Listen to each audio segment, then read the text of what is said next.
Hello, everyone. Welcome to the Nigeria Conversation 10th Anniversary Global Online Webinar to commemorate Nigeria at 60 in partnership with CABS World TV. I am Abdul Rashid Abu Bakr. The Nigeria Conversation, a model of Commonwealth conversation, is a citizenship mainstreaming initiative which positively and productively engages Nigerians both home and abroad on nation building processes and national development. The conversation is a national and Nigerians diaspora platform created to promote citizenship engagement and participation in the nation's affairs and promote constructive and periodic interactions between Nigerian citizens across the world and the government of Nigeria. This is a public consultation and citizenship mainstreaming model designed for citizens' participation and engagement in policies and decision-making processes of the government of Nigeria.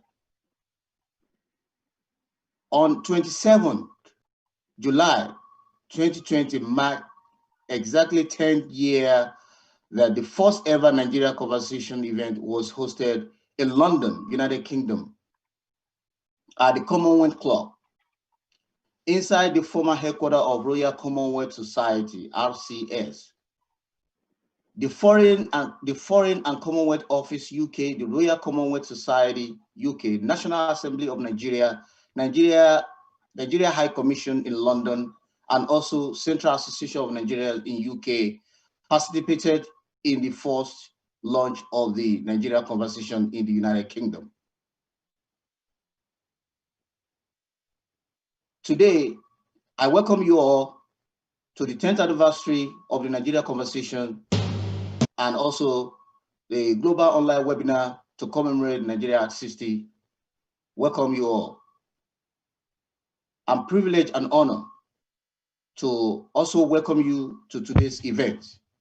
The opening will be to listen to our Honorable His Excellency Professor Tijani Muhammad Bande, President of the United Nations General Assembly and the Nigeria Permanent Representative to the United Nations in New York.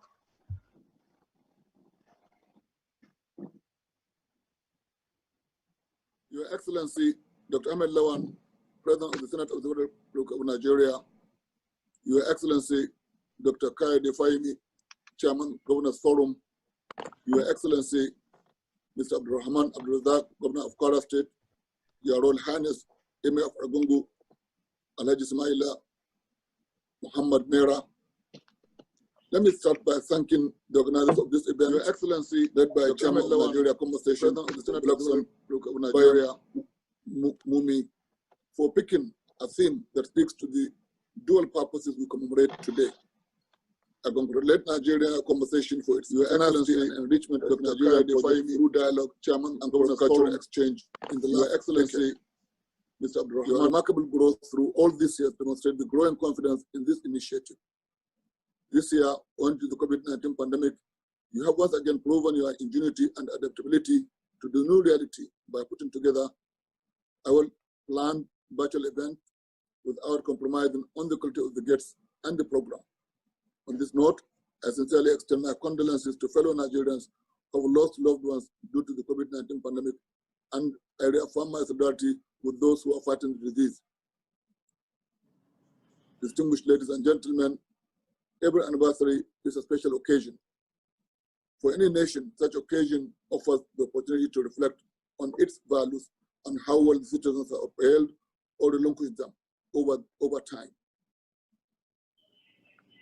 Independence is for any nation a period of great expectation for peace, for progress. Nigeria is no exception, and it was not an exception. We were confident, vibrant, hopeful, and cold, and could only expect more good things to come for ourselves, for Africa, and for the world. Our medical experts, civil servants, security forces, and academics set excellent standards in their respective callings to the administration admiration of the global community. We remained in this regard a reference point for many. On the international scene, where I've had the privilege of being an active player in the last few years, Nigeria is a highly respected member of the global community. Last year, I was elected by the United Nations General Assembly at its 74th president. I assure you that such was achieved because of the decision of members to report their confidence in Nigeria, because they trust Nigeria. Indeed, only one of many compatriots of Nigeria playing important roles in a multilateral setting. Our country's reputable standing in international scene has been earned and maintained since independence. In Africa, Nigeria has remained the leading voice in regional affairs. Nigeria has stood for the continent, even when it was contending with its own challenges, to the admiration of many. Our goodwill in peacekeeping, for example, has remained unbroken regardless of the various governments over years. This was a follow-up also to the leadership of Nigeria in the decolonization effort for the continent. We have therefore thus earned the right to celebrate our independence 60 years on. Distinguished ladies and gentlemen, I'm certain that by commemorating our independence the 60 years today, we also must reflect on what we need to do more to not only celebrate like we have done before, but to celebrate even better. It is also a moment to reflect on our situation. We have confronted colonial domination, ethnic religious tensions, even a civil war. Yet our populations continue to demand we do more and urgently to guarantee peace, prosperity, and uphold the rights of all, for ourselves, for our neighbors, and for the world. Our youth have joined their peers around the world to make the world a better one, to demand that we do better in terms not only of social justice, but also in terms of effort to have a sustainable world. At home, we must use our diversity to strengthen ourselves. We must find lasting solutions to violent conflicts that take on sectional coloration. We must therefore work harder to neutralize divisive rhetoric in our places of work, schools, communities, and in our politics, in our politics as well. Distinguished ladies and gentlemen, 60 years may be a long time in the life of an individual person, but for a nation, 60 years is just really a very small fraction of what is expected for it to continue. For today, around the world, sustainable developments are the relevant point for policy formulation. We are already in the decade of action and delivery for the Sustainable Development Goals set for 2030. As a people, it is time we assessed where we stand in relation to achievement of these goals. 60 years ago, our population was barely just over 50 million. Today, our population is over 200 million. The world in 1960 was not the same, is not the same as the world in 2020. And this much we are very aware of. We must therefore focus on the questions relating to peace and security, human rights, and development.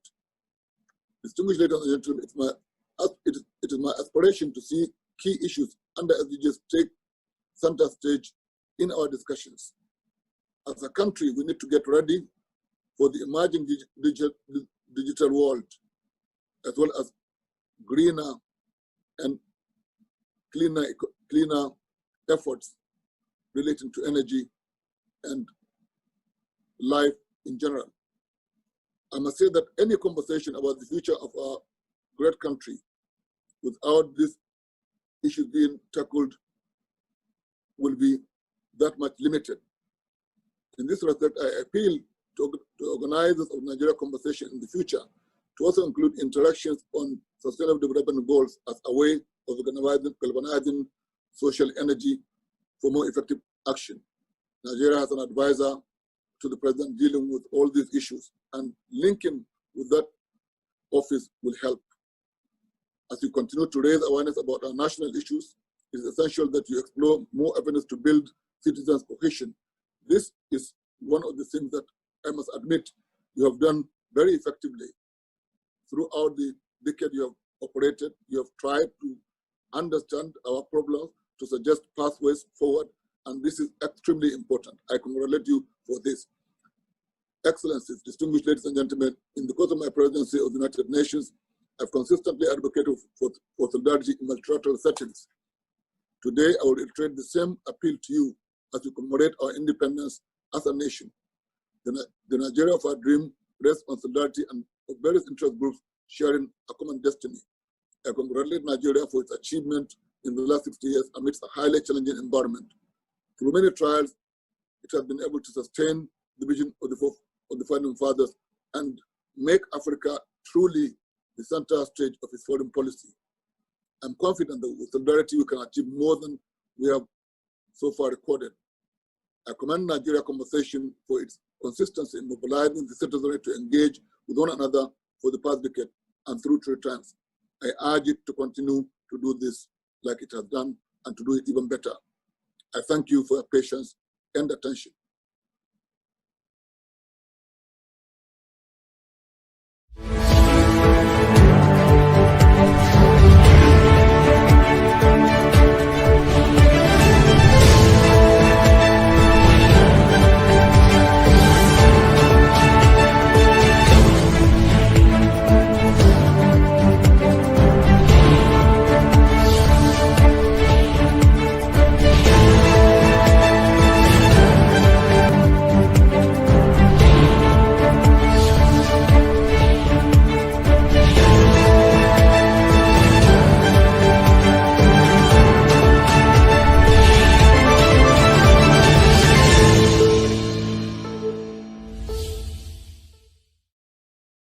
United Nations General Assembly in New York. Having listened to the opening speech and declaration by His Excellency, I invite you all to join me in the recitation of the Nigerian National Anthem.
Excellency, the President of United Nations General Assembly, our own dear Professor Tijani Mohammed Bade, Your Excellency, the Executive Governor of Kebbi State,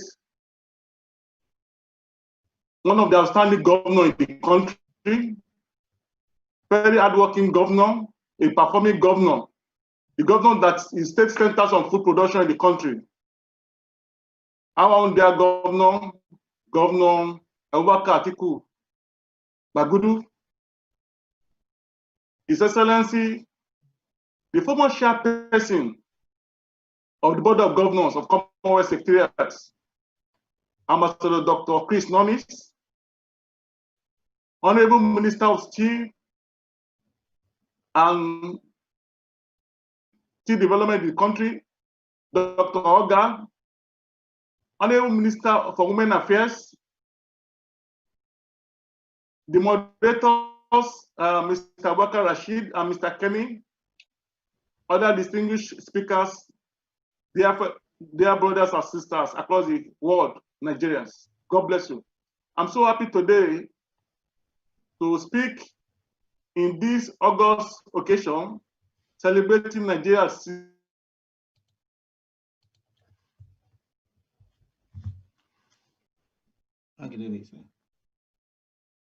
essentially, yes, we are celebrating the first edition of Nigeria Convention took place in London, where we celebrated Nigeria at 50. Where we celebrated Nigeria at 50. Now, 10 years later, we are rejoicing that we are alive. Despite the challenges over the years, especially this year, the pandemic of the coronavirus, to witness another celebration of 60th independence anniversary of our dear country, Nigeria. Nigeria Conversation is essentially a platform for government citizenship partnership. We agree with me that in democracy, the power of governance is derived from the people. The first democracy is a direct democracy where the adults in the society do represent the people in taking decisions. But we are practicing representative democracy now, where people are elected to go and represent them in government. So this is a platform for the people that actually have the power to engage the representative on how the decision should be taken, how they should be governed. So it's a citizenship mainstreaming to incorporate the idea of the citizen into the governance and the administration of the government. So essentially, Nigeria Convention focuses on constructive engagement. You will agree with me that rather than all these protests, all these crises, all these a lot of issues that's happening, we can look for a constructive way of coming together to discuss and look at the issues, how to move the nation forward. So Nigeria Convention provides a platform for this constructive engagement where the citizens can bring their issues before the representative of government and discuss with them constructively on how to move the nation forward. You will agree with me that peace is so important in achieving any goal all over the world. Peace is so important. And this is what the Nigeria Convention provides for. Essentially, Nigeria Convention focuses on public consultation, where government can consult the people on their major decisions. Because government actually derives the power from the people by being elected from the people. So government goes back to the people that you are the one that elect me, and I'm representing you in governance, I'm representing you in this area. So what and what will you be in your idea in this one? So government is carrying the people along. So we call it public consultation, where government can consult on people on major issues to be taken on their behalf. Nigeria Convention centers on constitutionalism, because everything we do in Nigeria Convention has to do with the law of the land. We don't do anything illegal, anything that brings crisis to the nation, or any illegal thing. No, we believe on constitutionalism, the law of the land. So we follow the procedure of constitutionalism in our engagements. Nigeria Conversation focuses on partnership between government and citizenship, where citizens, partner, and government can come together and discuss and dialogue and reach a very conclusive and progressive conclusion on any decision to be reached. Nigeria Conversation focuses on nation building. All what we are trying to do is how to move our nation forward, how to develop our country, how we can mobilize people, major stakeholders in the country to come together and build our nation. This country belongs to us, and we are all we have a role to play in building Nigeria. And again, Nigeria Conversation focuses on national development, because whatever we are doing, if it's not resulting in national development, I think it's not good enough. So what we focus at the end of the day is to promote national development. And we have Nigeria for a Dream that has been adopted all over the world by various Nigerian diaspora all over the world. And at home too, we have people at home that really endorse Nigeria for a Dream. But I must say here that Nigeria for a Dream is not the role of the president alone to build. Nigeria of our dream is not the role of governor alone to build. Nigeria of our dream is not the role of senator to build. Nigeria of our dream is not the role of minister to build. Nigeria of our dream is for the role all Nigerians coming together to build. As Nigeria is celebrating its state independence anniversary, I will encourage all Nigeria to come together and play their responsibility. Everybody has a role and obligation to play in building the Nigeria of our dream. So I just want to appeal to all Nigerians that we should come together and build the Nigeria we want to see. And you agree with me that when we say better days ahead, so better days ahead does not mean that there's no challenge now, or does not mean that there was no challenge.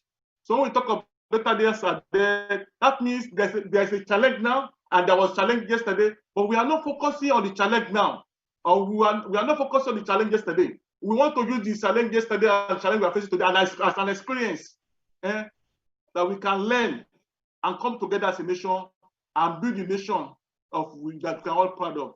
I want to welcome all of you once again to this event. Thank you and God bless you. Happy deliberation. Thank you very much. Thank you so much, Mr.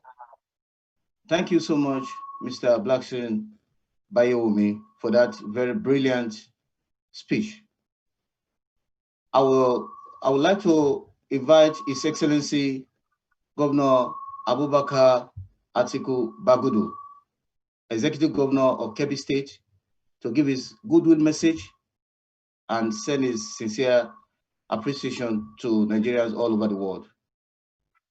His Excellency. Thank you very much, Abdurrashid, and thank you for inviting me. And let me say a big hello to everyone there, Nigerians all over the world. In particular, my brother just finished speaking, Professor Tijani Bande, the United Nations President of the General Assembly. Then, indeed, all Nigerians, and I congratulate our President Muhammadu Buhari, and indeed all Nigerians that yet again we are celebrating Nigeria. For me, somebody who was born in 1961, I know what it means to be 60 because I'm looking after it. Yes. It's a big, long journey, and I congratulate all our country men and women. Nigeria at 60 is indeed worth celebrating, and we have done well as a nation. We, like many other nations, are accidents of history, but it's an accident that is serving us well. We have, in spite of our diversity, in spite of our challenges, we are building a nation, we are building a country. We have contributed to global prosperity. We have contributed to global peacekeeping. We participated in institutions that have been set up by the World Order, the United Nations system, the World Bank, the IMF, in order to demonstrate our commitment. Our men and women, even before independence, have served in world wars. We have served in numerous peacekeeping efforts. Nigeria has been in the forefront of liberation of countries within the continent and outside the continent. So, in terms of pride in the world, I think we have every reason to be proud and to look at the future with confidence. We are not where we want to be. Our economy is small. If one to take data from 1999 to date, our budgets have been under, the highest has been is less than $40 billion for a country of near 200 million people, compared to other countries with 200 million people like Brazil, whose budget is in excess of $600 million. That's our biggest challenge, to how to build an economy, a world-class economy that will include everyone. It's a painful reminder that a few years we saw the British voting for Brexit because people, despite successes, despite growth in some industries, are unhappy and not leading meaningful lives, and they protested by Brexit. So it shows that an economy, for it to bring peace, must include everyone, and including everyone, the farmer, the fishing community, the animal husbandry, the small trader, and everyone, is what will provide more employment, more income, more opportunities. What our young men around the world want is for us to give them platform for them to take on the world. And we can only do that as a united nation. And luckily, we have all the ingredients in place. Today, we have a president who have participated in civil war to keep Nigeria together. Today, we have a president whose transparency and call for accountability is not in doubt. Yes, in the last 5 years, we have been in the grip of economic meltdown. But in spite of that, the resources are being better managed. Today, infrastructure works, railway, pipelines, power projects like Mambila, and numerous others, second Niger Bridge, are taking place in our country despite the lean resources. What that calls for is to appreciate our endowment. Today, we are a nation, yet in spite of coronavirus pandemic, we are a nation that is able to feed itself because of the choices we make. And certainly, there are many other choices we can make, and the platform has been created. Today, we are celebrating Nigeria at 60 in a virtual way, so that we can communicate with each other, participate in each other's life, find markets for each other, hold each other's, encourage capital to come to Nigeria so that it can have better returns, and Nigerians will be the better, will all be the better for it, and will contribute to the world. So my message, maybe rather long, is to congratulate all of us and to appreciate the blessings, the providence that has put us together, and to urge that we should focus on the central goal of building a bigger, better society that works for all. I thank you very much and congratulate all of us once again. Thank you. Thank you so much, His Excellency Governor Senator Atiku Abubakar Bagudu, Executive Governor of Kebbi State of Nigeria.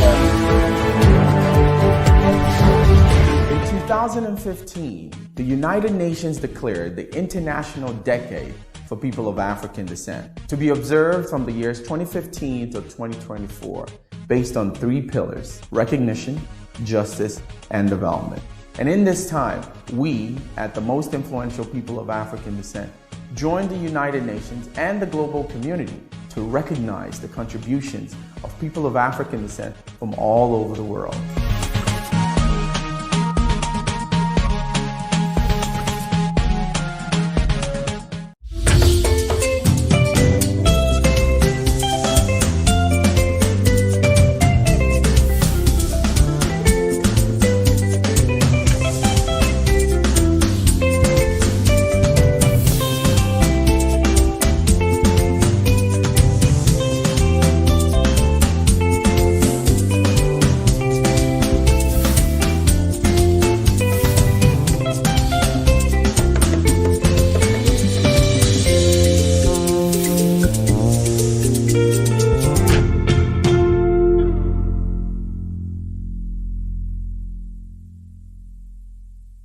It is important for us to also recognize all our guests that are here today to celebrate Nigeria at 60 with us. It is a pleasure and honor for me to recognize His Excellency Ambassador Dr. Chris Nonis, former Chairperson, Board of Governors, Commonwealth Secretariat, London, former Deputy Chairman of the Royal Commonwealth Society, Headquarters, London, and Advisory Council of the Asia Scotland Institute. Welcome, Dr. Chris Norris from the United Kingdom. Thank you. Thank you. Also, I recognize His Excellency, His Highness Alhaji Samaila Muhammad Umera, the Emir of Argungu, May Martaba Serkin Kashi Argungu.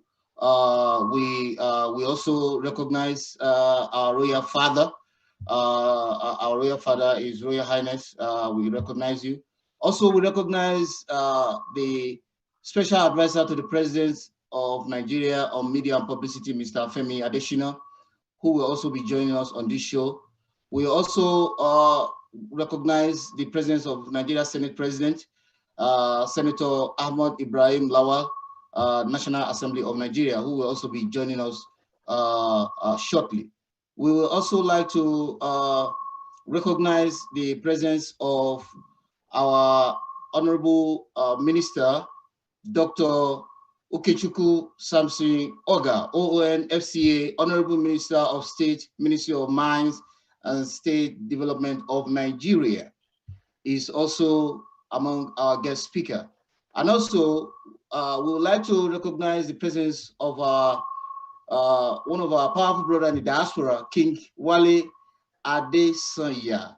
He's the Executive Director, NCBN in Canada. I also welcome you. Hello, how are you? Good. How are you, sir?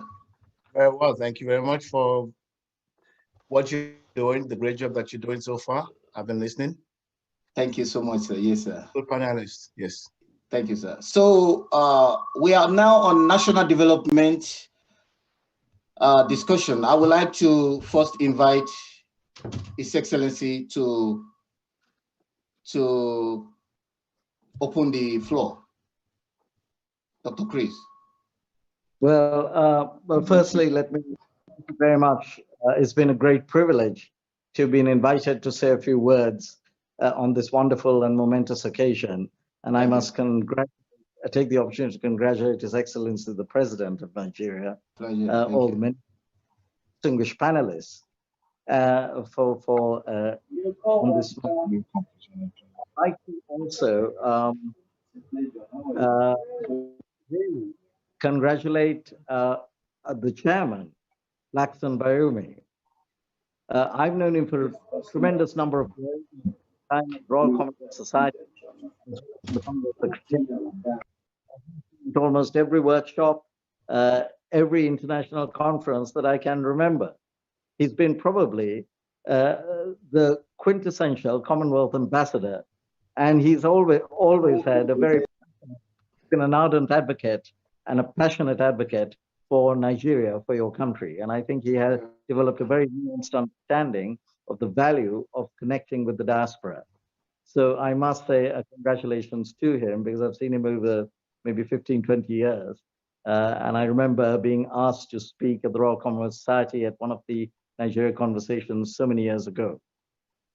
I'd also like to say that the Commonwealth, as you know, the modern Commonwealth dates back to the London Declaration of 1949, and the principles of democracy and development have very much been enshrined in a lot of the communiques subsequently at the CHOGMs. For example, the Singapore Declaration of 1971, the Harare Declaration of 1991, and particularly embodied in the Munyuna Statement of Respect and Understanding. And what that does, particularly the Munyuna Statement, which is actually edited by Amartya Sen, the Nobel Prize winner, really articulates how we must celebrate the diversity of each and every one of us in Commonwealth countries. And that brings me to my experiences with Nigeria, because I think in Nigeria, your country has such tremendous value and great assets. And I think the greatest asset that you have is all your people. You have such a rich cultural, historic, and linguistic diversity of the people. And that is what I think we should all leverage on for the benefit of all those. And secondly, you also have scale within the African subcontinent, and you also have a substantial scale within the diaspora. And I think that is the value of the Nigeria conversation that you're carrying on right now, to be able to link with the Nigerian diaspora and see how both sides can help in developing the future of Nigeria.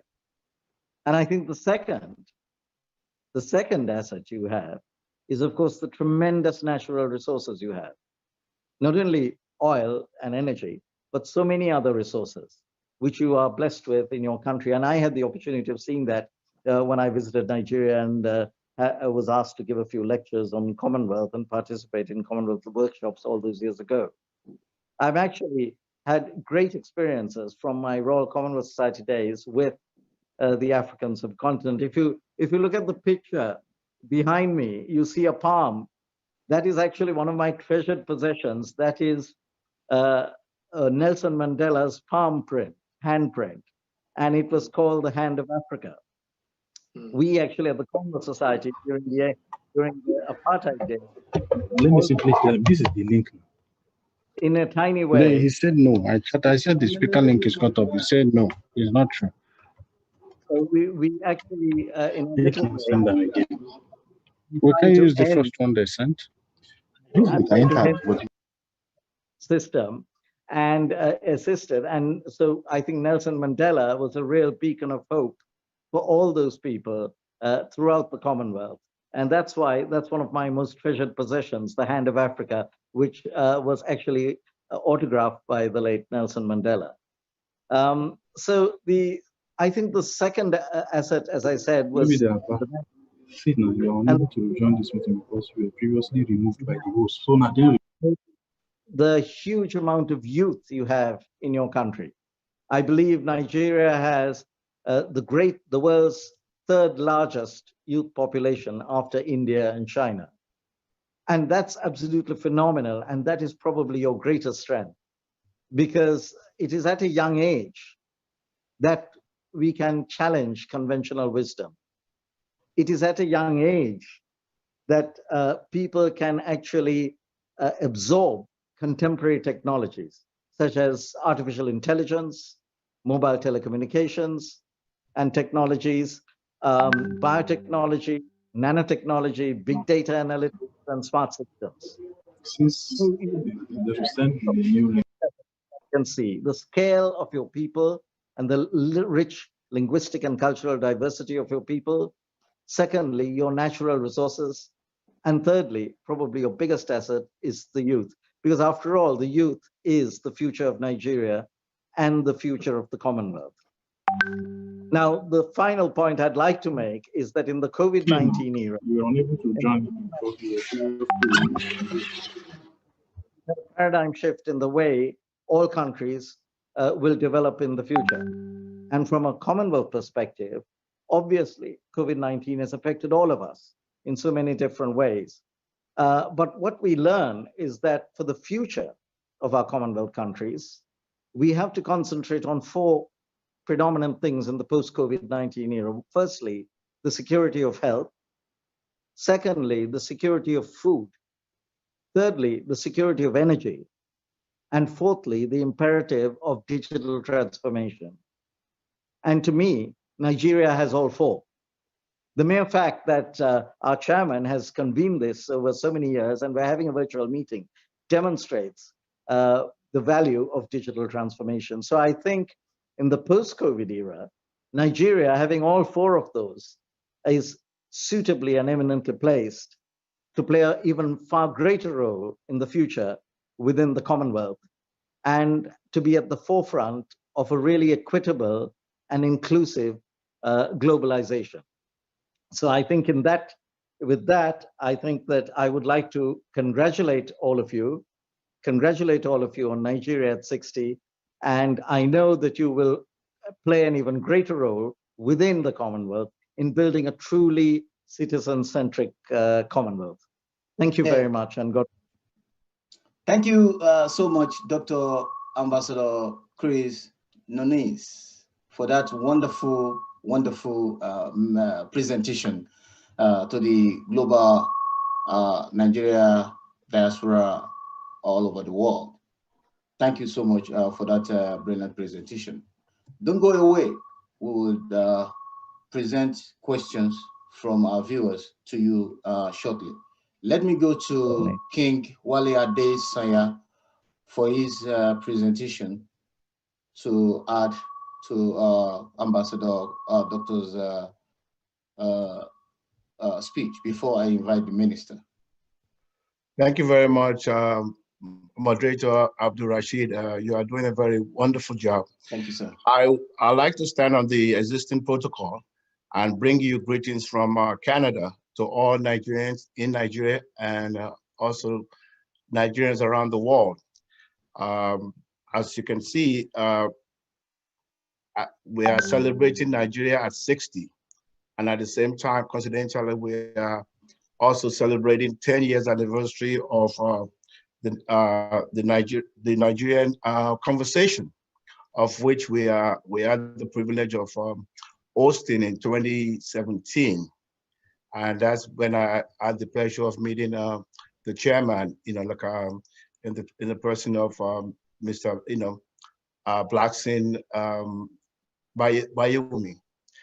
It was a very successful event, and I was very impressed with him and the idea of carrying the diaspora people and the people of Nigeria, to partner with the government of Nigeria to basically move the country forward.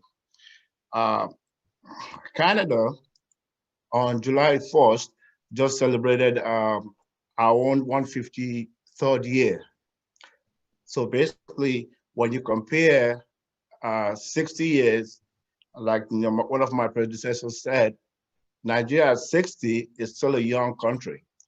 And I think sometimes we are too hard on ourselves when we want to compare ourselves with America or with Canada, because yes, technology has advanced to the point that we can leapfrog in most areas, but you will see that we should be proud of what Nigeria has accomplished in the last 60 years. And we should not compare, we should compare apples with apples and not apples with orange. So that's basically one thing that I think we should keep in mind. Canada and Nigeria has a lot in common, and we can also assist each other definitely in different areas. I mean, in terms of technology. Nigerian government also must involve its diasporas in the nation building, similar to what India and China did. I think one of the great resources that you'll find is that Nigeria has a lot of people outside Nigeria, and the whole idea is that if everybody chip in their expertise in nation building, Nigeria will develop drastically. We're happy with the launch of NITCOM, that was launched last year, headed by Honorable Abike Dabiri, who is the chairman and CEO of the commission. And I think with that launch, and in partnership with what the Nigerian Convention is all about, I think basically we're going to be able to get a lot of input and representation by the diaspora people. I also just want to point out that the greatest asset of Nigeria is not actually oil and gas, but human resources, because of the youth that we have. The amount of youth that we have in Nigeria is spectacular, and we just have to basically get them involved, get them working, and partner with them, because an idle youth can either be very effective or can be very dangerous. So we have to basically be mindful of that, and we have to engage the youth and create job for them. So basically that's what I would like to do. I like to answer any of the questions that will be presented. I represent I'm the national chairman for the Nigerian and Canadian Business Network. Our goal is basically to encourage bilateral trade between Nigeria and Canada. We are in partnership with the Nigerian Diaspora Organization, WOWA, and we're here to support any initiative that the government has, and we'll try our best to harness, you know, the resources that we have in every country that we are situated in. I've been in Canada for over 40 years, so I believe that, you know, by engaging the people that are on the ground, it will be a lot easier for Nigeria to get, you know, things done, you know, easier, because we are also involved with the Canadian government and the Nigerian government. So it's a lot easier for us to bridge the gap and do, you know, a lot of translation. So basically, that's what I want to thank the organizers of this event. I think you are doing a great job, and I'll be happy to answer any questions. Thank you so much, King Wale Adesanya, National President, NCBN in Canada. Thank you so much for that interesting presentation as well. I would like to put some of the question that is being asked to Dr. Chris Nunes and National President NCBC King Wale as well. So one of the questions is that on, you know, corruption in Nigeria, which people think is huge, you know. So also Mr. Kende can also participate. Mr. Bayomi can also, you know, add your own input to it. Someone asked a question: how do you rate this anti-corruption fight of Mr. President in view of the recent revelation that come out of the NDDC probe by the Senate committee? To you first, King Wale. I mean, my take is that there's corruption everywhere around the world. We just don't hear too much about it. And I know that the Nigerians be very passionate about pointing fingers. And we always forget that when we point fingers to somebody, the rest of the folk, you know, belong to us. So yes, I mean, I have to commend the president of Nigeria right now, President Muhammad Buhari, for leading by examples. You know, most people, we've had different you know, revelation all the time of people, you know, like being corrupt. But I mean, nobody has come out directly and accused Mr. President of, you know, this is what you are doing wrong, or this, you are corrupt in this way or that way. I think the leadership by example is a good, you know, chart. You know, it's a good part for Nigeria.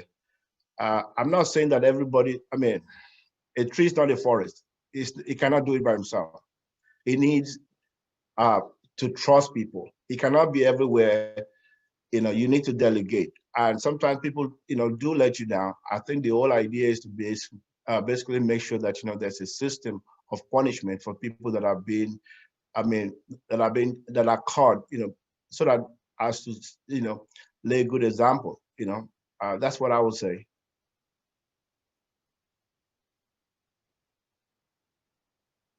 Thank you very much, King Wale. Is Dr. Chris ready for some comments on this question? Well, Dr. Chris I don't think I'm qualified to comment on Nigeria itself. I'd say one of the great leaders of in Commonwealth, who was Lee Kuan Yew, the Prime Minister of Singapore. Now, he said that what he did was that he felt that so many people at some stage would be tempted, and then what he did was ensure that all those in civil service, all those in government, were actually the appointments were made firstly on meritocracy, and having ensured that people, sufficiently educated people, get into key posts, which can determine what contracts are given and all the rest of it. He then ensured that these people were amongst the highly paid and certainly remunerated as high, if not higher, than in the private sector. In fact, I understand that the Prime Minister is one of the highest paid in the world. So by ensuring that a government sector was on par with the private sector, it reduced, and by ensuring that it was based on meritocracy, it reduced the opportunity or the need for people to succumb or be tempted by other means. And it also ensured that people had a genuine desire and a sufficient educational background and a genuine desire to be able to do something with the country's interests as paramount. So he was one of the great leaders who really made it a meritocratic government and took his country from over 10 times the per capita income in a short space of time. Thank you so much, His Excellency. I would like to invite the Nigeria, the Deputy British High Commission to Nigeria for her presentation to the Nigeria Conversation today. Hello, everyone. My name's Jill Atkinson. I'm the British Deputy High Commissioner to Nigeria. Firstly, I want to offer my congratulations to all Nigerians on this 60th year of independence.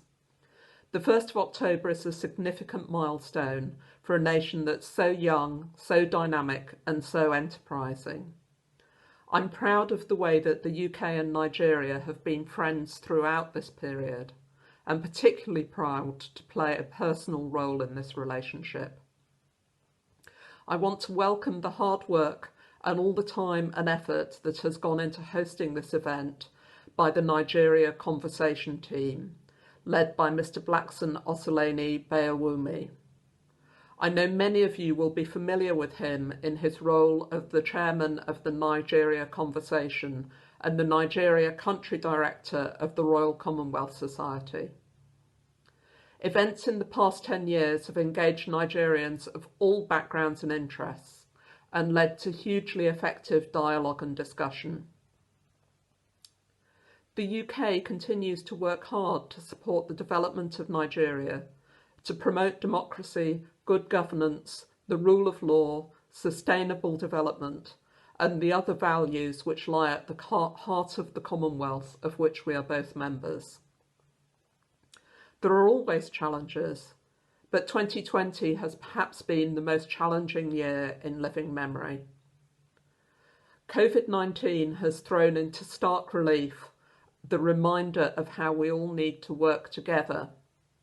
In Nigeria, dealing with the challenges which the country has already faced, such as insecurity, unemployment and poverty, as well as the many other challenges which we share globally, including climate change, have all been affected by COVID-19. But we and others in the international community remain supportive of tackling these challenges and helping Nigeria fully unleash its potential.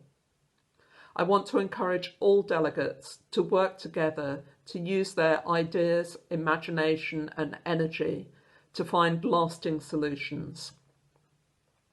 And perhaps lastly, particularly in 2020, I need to say, stay safe in the fight against COVID-19. Please continue to follow health protocols and guidelines to keep yourselves, your families and your friends safe. Have a great conversation. Thank you.